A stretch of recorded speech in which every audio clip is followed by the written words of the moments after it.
Welcome to one chemistry. இந்த வீடியோவில் organic chemistry concepts பற்றி பார்க்க போகிறோம்.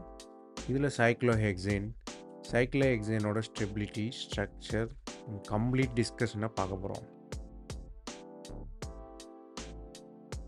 இந்த வீடியோவில் என்ன இருக்குது, முதல்ல சைக்ளோஹெக்சேன்னா என்ன, அதோட ஃபார்ம்ஸ் பற்றி பார்ப்போம். அப்புறம் ஸ்டெபிலிட்டி எப்படி கண்டுபிடிக்கிறது, ஸ்டெப் பை ஸ்டெப் ப்ரொசீஜர் பார்ப்போம். இதில் லோன் பேர் ஸ்டெபிலிட்டி பார்ப்போம், நியூமேன் ப்ரொஜெக்ஷனில் பார்க்குறோம், அப்புறம் ஃபிஷர் ப்ரொஜெக்ஷன்லையும் பார்க்குறோம். ஸ்பெஷல் ஸ்டெபிலிட்டி, ஹைட்ரஜன் பாண்டிங், அதனால் வர ஸ்டெபிலிட்டி.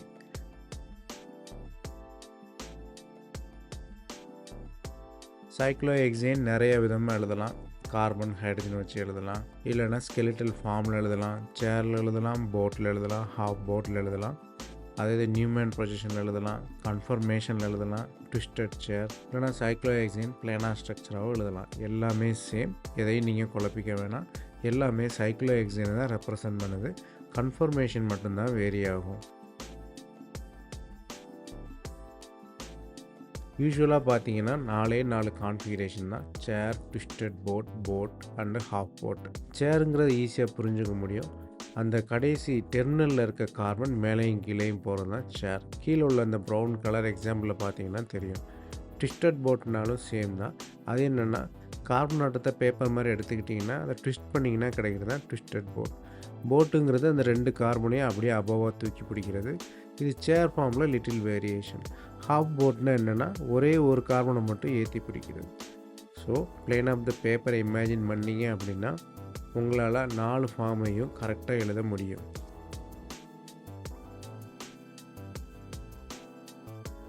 இதில் எது ஸ்டேபிள்னு பார்த்தீங்கன்னா சேர் தான் மோர் ஸ்டேபிள்.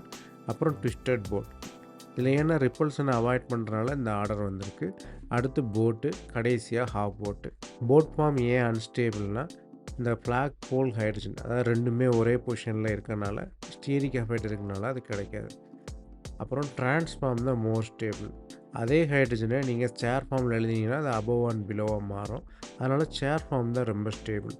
ஹாஃப் போட்டில் எக்லிப்ஸில் இருக்கனால ரிப்பல்ஷன் மேக்ஸிமமாக இருக்கும்.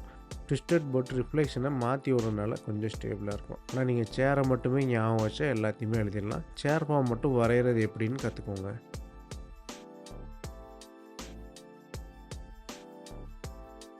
சேர்னு ஏன் வந்துச்சுன்னா, ஈஸி ரிலாக்ஸிங் சேர் மாதிரி இருக்கனால அது மோர் ஸ்டேபிள். ஹைட்ரஜன் இல்லாமல் தான் மோஸ்ட் ஆஃப் டைம் நீங்கள் பார்த்துருப்பீங்க. ஹைட்ரஜன் மொத்தம் 12 ஆக்சியல் ஈக்வட்டோரியல்னு தனியாக பிரித்து பார்த்தீங்கன்னா நிறையா புரிஞ்சுக்கலாம். ஆக்சியல்னால் பாண்டு மாதிரி ஒரே அப்வர்ட் ஆர் டவுன்வர்ட் டைரெக்ஷனில் இருக்கிறது. ஈக்வட்டோரியல்னால் ஆங்கிளாக இருக்கிறது. நீங்கள் ரெண்டையுமே தனித்தனியாக வரைஞ்சிக்கணும். அப்போ தான் நம்ம ப்ராப்ளம் சால்வ் பண்ணுறது கொஞ்சம் ஈஸியாக இருக்கும்.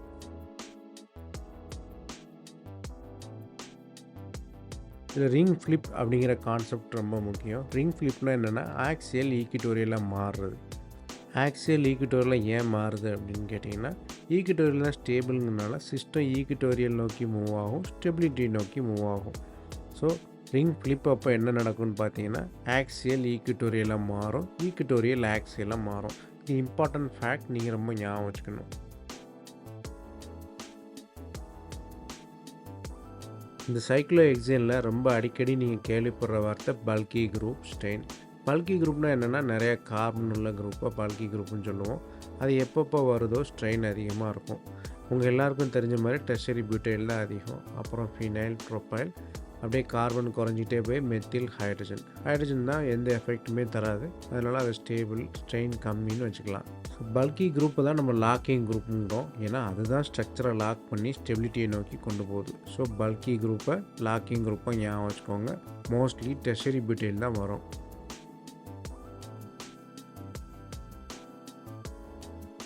இப்போ ஸ்டெபிலிட்டியை பார்ப்போம். ஸ்டெபிலிட்டியில் இப்போ ஹைட்ரஜனுக்கு பதிலாக மெத்தியில் மாற்றுறீங்க அப்படின்னா என்ன நடக்கும்னா, இந்த ஃப்ளாக் போல் ரிப்பல்ஷன், அதாவது ஹைட்ரஜன் ஒரே ஆங்கிளில் அக்குப்பை இருக்கனால இது வந்து ரிப்பல்ஷன் அதிகமாக இருக்கும். அதாவது பல்கினஸ் க்ரியேட் பண்ணுறோம், அதனால் ஸ்டேபிள் கிடையாது.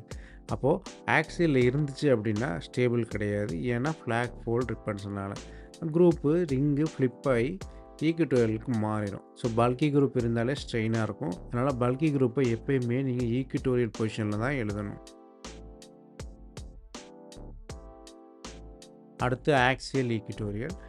ஆக்சியல் ஈக்விட்டோரியல் எப்போ ரொம்ப இம்பார்ட்டன்னா பல்கி குரூப் இருந்தால் மட்டும்தான். இப்போ ஃப்ளூரின் இல்லை ஹைட்ரஜன் இருந்தால் ஆக்சியல் ஈக்விட்டோரியல்ங்கிறத நம்ம ஒரி பண்ணவே மாட்டோம்.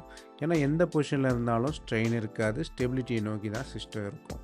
ஸோ ஃப்ளூரின் கேஸில் பார்த்தீங்கன்னா stability of axial equatorial same, இதே தான் ஹைட்ரஜனுக்கும். அதே இது டெர்ஷியரி பியூட்டைல் எடுத்தீங்க அப்படின்னா ஸ்டெபிலிட்டி டெஃபினட்டாக ஈக்விட்டோரியல் தான் ஸ்டேபிள். ஏன்னா ஃப்ளாக் போல் ஹைட்ரஜன்லேருந்து தள்ளி போகுது. ஸோ ஆக்சியல் அன்ஸ்டேபிள், ஈக்விட்டோரியல் தான் ஸ்டேபிள். அப்புறம் சைக்ளோஹெக்சேனை எப்படிலாம் வரையலாம், ஸ்டீரியோ கெமிஸ்ட்ரியில் கொண்டு வரலாம், அதாவது 2Dலேருந்து 3Dக்கு எப்படி மாற்றலாம். இப்போ ரெண்டுமே டாப்பில் இருக்குது அப்படின்னா நீங்கள் ரெண்டு இதையும் சாலிட் வெஜ் ஸ்ட்ரக்சரில் எழுதணும், பாட்டமில் இருக்குன்னா டாட்டட் ஸ்ட்ரக்சரில் எழுதணும். ஆக்சியலில் இருக்குன்னா சைக்ளோஹெக்சேனை ஆக்சியலில் ரெப்ரசன்ட் பண்ணுறதுக்கு சேர் ஃபார்ம் தான் கரெக்டு. ஈக்விட்டோரியல்னால் ஈக்விட்டோரியலில் எழுதணும். இதை சிஸ் ஃபார்ம் முதல்ல காமிச்சிருக்கேன். அப்புறம் டிரான்ஸ்ஃபார்மில் அபவ் அண்ட் பிலோ அழகாக எழுதலாம். அதே இது சைக்ளோஹெக்சேனாக வரைஞ்சிங்கன்னா ஆக்சியல் அண்ட் ஈக்விட்டோரியலாக எழுதலாம். ஸோ ஆக்சியல் ஈக்விட்டோரியல் நீங்கள் மாஸ்டர் பண்ண மட்டும்தான் ஸ்டீரியோ கெமிஸ்ட்ரியை நீங்கள் மாஸ்டர் பண்ண முடியும். இங்கே ஜாமெட்ரிக்கல் ஐசோமெரிசம் கொடுத்துருக்காங்க சிஸ் டிரான்ஸ்னு. சிஸ் டிரான்ஸ் தெரியணும்னா உங்களுக்கு ஸ்டீரியோ கெமிஸ்ட்ரியும் சாலிட் வெஜ் ஸ்ட்ரக்சரும் தெரியணும்.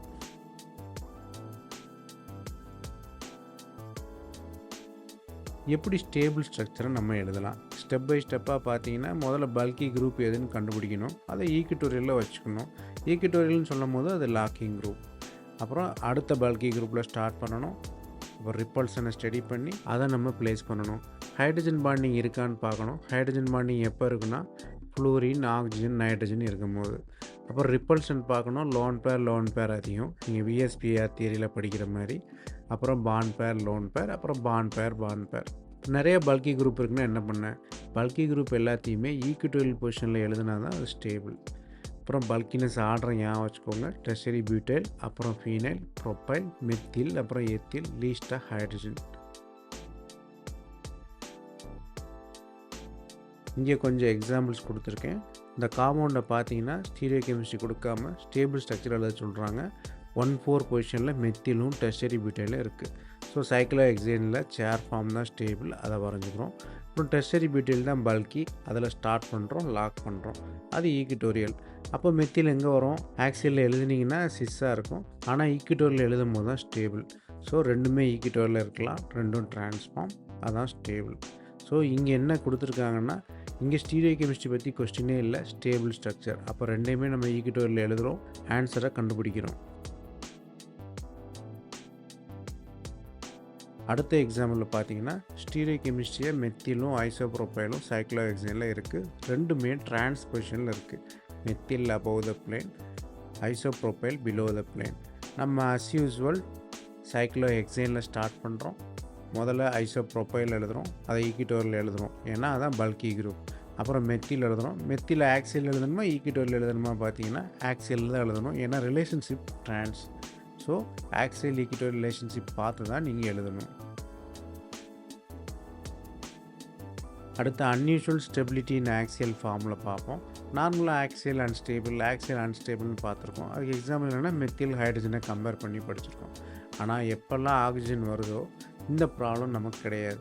ஏன்னா ஆக்சிஜன் வந்து sp3 ஹைப்ரிடைசேஷன் டெட்ராஹெட்ரில் இருக்கனால மெத்தில் குரூப் சைடாக நோக்கி போயிடும், அதனால் அந்த ரிப்பல்ஷனே வராது.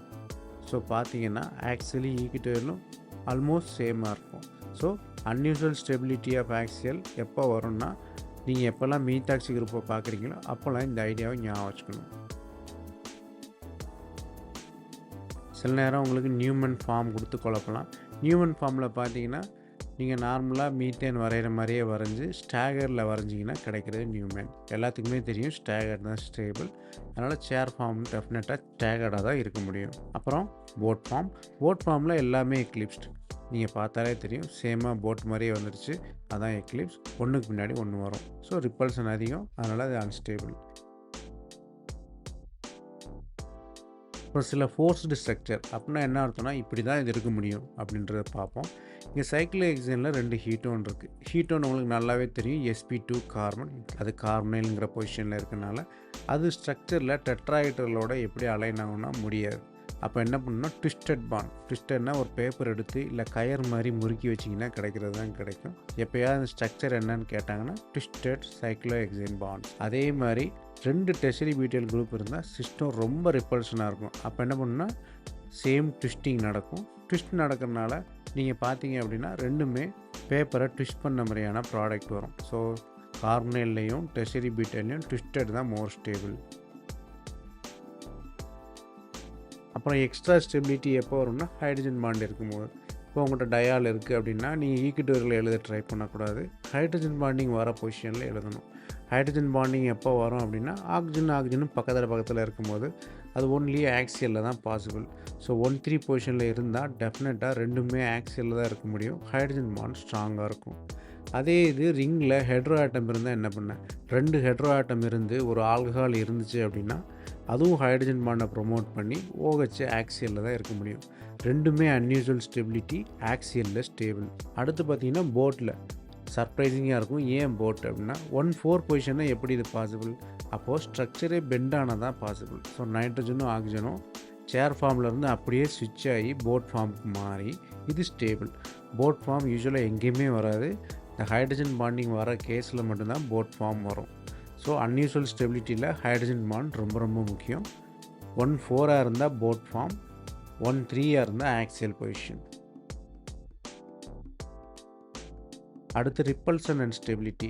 இப்போ லோன் பேர் வருதுன்னா என்ன பண்ணுவீங்க, நீங்கள் ஏற்கனவே வேலன்ஸ் பாண்ட் தியரியில் இல்லை VSPR தியரியில் படிச்சிருக்கலாம். லோன் பேர் ரிப்பல்ஷன் ரொம்ப அதிகம். அதை எப்படி சால்வ் பண்ணுறது அப்படின்னா ரெண்டையுமே முடிஞ்ச அளவுக்கு தள்ளி வைக்க ட்ரை பண்ணணும். அப்படி பார்த்தீங்க அப்படின்னா ரிங் ஃப்ளிப். இந்த லோன் பேர் ரிப்பல்ஷன் வராமல் லோன் பேரை பொசிஷன் பண்ணணும். ரெண்டுமே 1,3 பொசிஷன் தான்.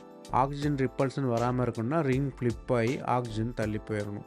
அப்படி போகும்போது லோன் பேர் தள்ளி போயிடும். இங்கே என்ன நீங்கள் புரிஞ்சுக்கணுன்னா ரிங் ஃப்ளிப்பில் இந்த மாதிரி கொஸ்டின் கேட்கலாம். லோன் பேர் பொசிஷன் எது ஸ்டேபிள், ஏன் stable.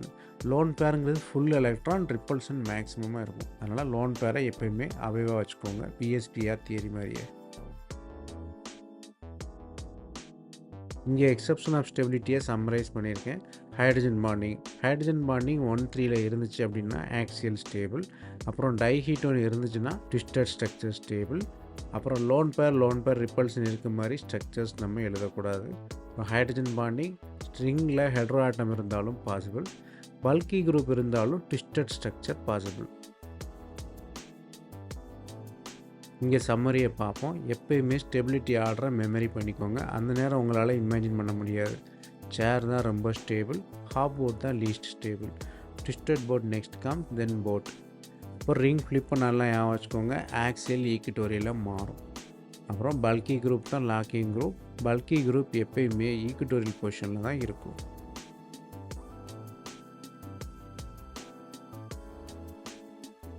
That's all from this video. Thanks for watching.